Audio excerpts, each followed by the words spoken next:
चलिए, आप इस वीडियो में क्लिक कर ही चुके हैं तो जानते हैं कि डायरेक्ट सेलिंग इंडस्ट्री में जो भी लोग काम करते हैं या जो भी डिस्ट्रीब्यूटर एज ए आईआर बन के काम करते हैं, उनको क्या सीखने का मौका मिलता है या वो क्या सीखते हैं इस इंडस्ट्री से, या वो इस इंडस्ट्री से क्या लेके जाते हैं। चलिए आगे बढ़ते हैं। ये दुनिया भर में बहुत सारी इंडस्ट्रीज है, लेकिन डायरेक्ट सेलिंग इंडस्ट्री में एक ऐसा पर्सनैलिटी डेवलप होता है ना, एक ऐसा इंसान बन के निकलता है। मतलब क्या बोलूं आपको, जब आप एक डायरेक्ट सेलिंग इंडस्ट्री में आके अपना काम को स्टार्ट करते हैं ना, तो आपको पहले अच्छा नहीं लगेगा। पहले लगेगा कि मैं कहाँ पर आ गया हूँ, लेकिन धीरे धीरे धीरे आपको अंदर ही अंदर डायरेक्ट सेलिंग का education as a network marketing का लीडर्स या उसके अपलायंस इतना अच्छे तरीके से उस चीजों को बना देते हैं ना कि आप जब इस इंडस्ट्री में बन के निकलते हैं ना, तो आपके साथ कईयों तरीके के गुण, कईयों तरीके के स्किल्स, कईयों तरीके का एक्सपीरियंसेस आप एक साथ लेके चलते हैं। तो बाकी आज उसी के लिए आज हम बात करेंगे कि डायरेक्ट सेलिंग हमको क्या सिखाता है। चलिए, सबसे पहले बात कि डायरेक्ट सेलिंग इंडस्ट्री में जो भी लोग काम करते हैं उसको ये सिखाता है कि हमेशा हंसता मुस्कुराते चेहरा बनाना चाहिए। और ये सही बात है। किसी ने खूब कहा है कि अगर एक मुस्कुराते हुए फोटो मार ले कोई इंसान तो वो फोटो अच्छा बन सकता है। तो क्यों ना कि हम लोग हमेशा अपना जिंदगी भर मुस्कुराते रहे, तो क्या जिंदगी अच्छा नहीं बन सकता है? ऑब्वियसली बन सकता है। लेकिन हम लोग हताश, निराश, कोई टेंशन होता, हम लोग मुखड़े हुए चेहरा, उखड़े हुए चेहरे बनाते। लेकिन डायरेक्ट सेलिंग इंडस्ट्री एक ही चीज सिखाता है कि आपको जितना भी परेशानी आए हो, आपको कुछ भी हो जाए, आपका मतलब दिल टूट जाए, लेकिन फिर भी चेहरे में हमेशा हंसता मुस्कुराता चेहरा रखना चाहिए। क्यों? क्योंकि जब आप हंसता मुस्कुराता हुआ चेहरा रखेगा, ऑटोमेटिक हर एक चीज सही होने लगेगा। क्यों? क्योंकि आप अगर रोए हुए हो और एक सामने हंसने वाले इंसान है, तो कोई एक इंसान हंसने वाले इंसान के पास जाएगा, ना कि रोने वाले के पास। रोने वाले के पास वो आने की सोचता है कि आज तुम भले रो रहा है, रोते रहे साला। और जो इंसान दुख में भी हंसता है वही असली बाजीगर कहलाता है।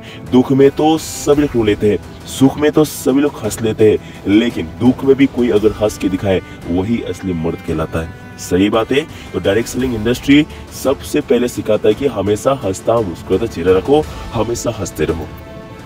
दूसरा चीज है कि मोटिवेशन या मोटिवेट या आशावादी, यानी ये सबसे जरूरी और सबसे इम्पोर्टेंट चीज है मेरे लाइफ में या हमारे लाइफ में। क्योंकि कोई भी एक इंसान जब अंदर से मोटिवेट नहीं होता ना, वो कोई कुछ काम कर ही नहीं सकता। सही बात है, कोई कुछ काम कर ही नहीं सकता। यानी कोई भी एक इंसान के पास जब एक मोटिवेशन आ जाता है ना, वो जंग तक लड़ने के लिए राजी हो जाता है। कोई एक इंसान के पास एक मोटिवेशन आ जाता है ना, वो किसी भी हद पर जाने का सोच लेता है।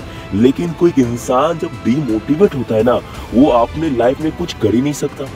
तो दूसरा चीज, डायरेक्ट सेलिंग इंडस्ट्री में काम करने वाले लोगों को या हर एक डिस्ट्रीब्यूटर को समझाया जाता है कि तुम हमेशा मोटिवेट रहो, तुम हमेशा आशावादी रहो, हमेशा अपने आप को एक मोटिवेशन के ऊपर लेके जाओ।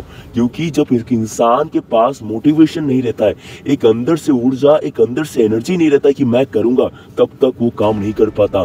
लोग मोटिवेशन के बल पर क्या कुछ नहीं करता। सच कहूँ तो मोटिवेशन के दम पर मैंने एग्जाम्स में पास कर लिया, मोटिवेशन के दम पे मैंने अपना नेटवर्क बना लिया, मोटिवेशन के दम पे मैं एक ऐसा चीज हासिल किया जो कि बाकी चीज अगर मैं माइंड में रखता तो नहीं हो सकता। तो सबसे पहले बात कि अपने अंदर मोटिवेशन हमेशा रखे, और मोटिवेशन रखने का तरीका सिखाता है डायरेक्ट सेलिंग इंडस्ट्री में। जितना भी लोग डायरेक्ट सेलिंग इंडस्ट्री में काम करें, सभी को मेरी तरफ से नमन कि आप बहुत ही बढ़िया, बहुत ही बड़ा और बहुत ही जबरदस्त इंडस्ट्री में आज काम कर रहे हैं। आज भले ही आपके पास रिजल्ट नहीं होगा, लेकिन आने वाला समय में आपके पास जो रिजल्ट होगा वो किसी के पास नहीं होगा, ये जान लीजिएगा। ठीक है, तो बाकी चलते हैं नेक्स्ट पर। तीसरा है लोगों को इज्जत देने का तरीका। अभी सर बोलेंगे, सर ये तो हमको घर से ही पता है कि मम्मी पापा सिखाए कि बड़ों को इज्जत दो, छोटे को प्यार दो। हाँ, सही बात है। लेकिन डायरेक्ट सेलिंग इंडस्ट्री में किस तरीके से एक पोटेंशियल दिखना देना चाहिए, एक किस तरीके से सीनियर को रिस्पेक्ट देना चाहिए, किस तरीके से डाउनलाइंस के साथ रहना चाहिए, किस तरीके से सारा मैनेजमेंट करके चलना चाहिए, किस तरीके से हर एक इंसान के साथ बात करना चाहिए, किस तरीके से लोगों के साथ कम्युनिकेट होना चाहिए, ये सारा सिखाता है as a direct selling industry. यानी हम लोग किस तरीके से बड़ों के साथ या सीनियर के साथ या जूनियर के साथ बात करें ताकि वो हमारे तरफ अट्रैक्ट हो। के तौर पर अगर मैं पकड़ूं कि कोई की सीनियर है, अगर मैं उनको तुम बोल के बात करूं तो वो क्या सोचेंगे कि इतना बड़ा हो कि छोटा हो के क्या कर दिया। अगर मैं छोटा को बोलूं तू बोल के, उसको भी नहीं। लेकिन डायरेक्ट सेलिंग इंडस्ट्री लोगों को यही सिखाता है कि बड़े हो छोटे हो, इज्जत सबको मिलना चाहिए। सीनियर हो जूनियर हो सबको मिलना चाहिए। अपलाइन हो डाउनलाइन हो सबको मिलना चाहिए। लीडर्स हो या लीडर्स या डिस्ट्रीब्यूटर हो सभी को इज्जत मिलना चाहिए। यानी हम लोगों को एक चीज बड़ा अच्छा सिखाता है कि आप बड़े को इज्जत कीजिए, आप संस्कार में रहिए या आप इज्जत देने वाले व्यक्ति बनिए। यानी इज्जतदार लोगों को संस्कार हिसाब से सिखाता है as a direct selling industry. Subscribe.